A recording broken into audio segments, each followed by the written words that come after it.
berhenti minjol, kemudian stop bayar, sudah berhenti. Karena datanya akan disebarkan kemana-mana kalau Anda masih melakukan pembayaran.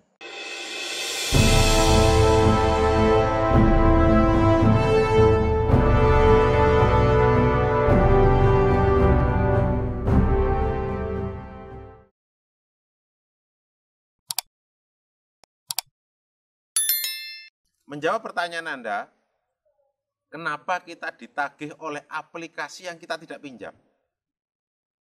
Ini gini, teman-teman sekalian. Kasus seperti ini sangat banyak, sangat marak, sangat banyak, sangat beragam.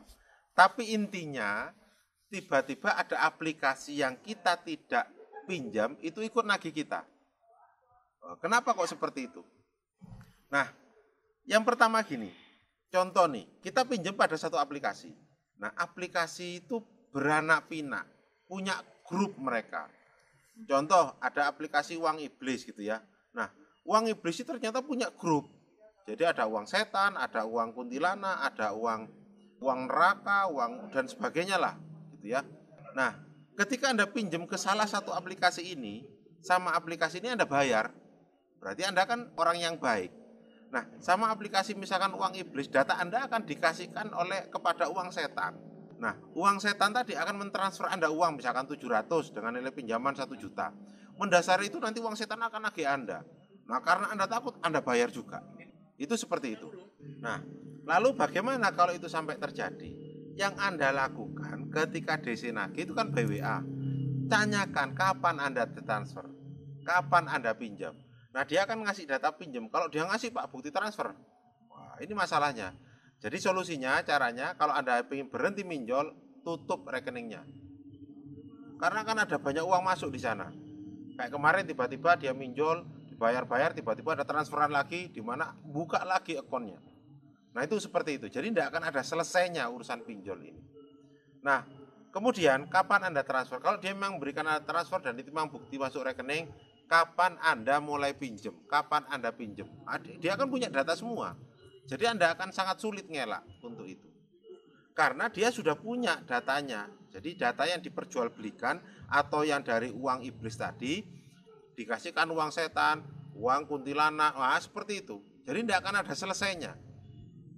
Makanya kampanye saya kepada Anda sekarang yang punya gagal bayar terhadap pinjol, stop, berhenti minjol.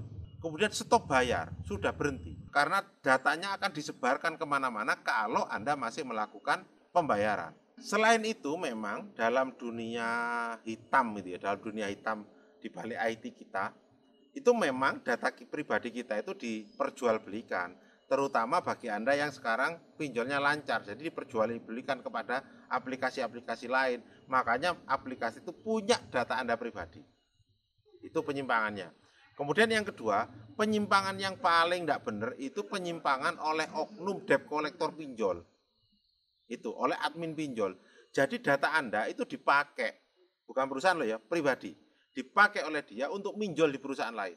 Loh, tapi kan itu akses galeri Pak. Iya, dipakai. Mendasari itu maka sama admin pinjol ini dipakai untuk minjol di tempat lain, duitnya dipakai ke rekening dia sendiri. Nah, kalau ini memang terjadi, Anda cek transfernya ke rekening siapa.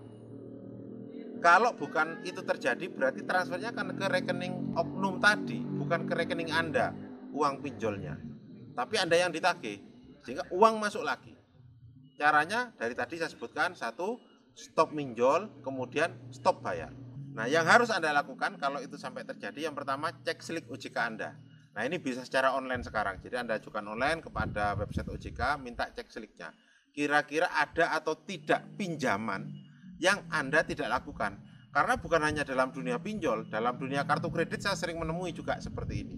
Tiba-tiba ada petagihan kartu kredit di mana kartu kredit tersebut tidak pernah Anda terima, apalagi Anda gunakan. Itu sering kali terjadi. Bahkan kalau saat ini ada juga yang orang datanya dipakai orang lain sehingga dia tidak bisa vaksin corona, gitu ya. Kemudian yang kedua, ganti nomor rekening Anda atau tutup nomor rekeningnya atau jangan dikasih duit nomor rekeningnya. Karena apa? Kalau sampai rekening Anda masih aktif, maka pinjol bisa mengirimkan Anda uang di mana uang itu dari aplikasi yang Anda tidak meminjam sama sekali. karena Anda sudah ingin berhenti pinjol. Nah, yang paling penting Anda gagal bayar pinjol, itu wajib. Karena apa? Karena yang dipakai didistribusikan datanya itu adalah orang yang sangat takut untuk tidak membayar, sehingga berapapun nilainya, berapapun tagihannya, itu sama dia dibayar. Sehingga kan pinjol untung. Nah, kalau Anda gagal bayar, buat apa diperjualbelikan datanya? Jadi wajib untuk gagal bayar. Itu prinsipnya. Jadi jangan sampai ini terjadi pada Anda, mulai sekarang sampaikan seperti itu.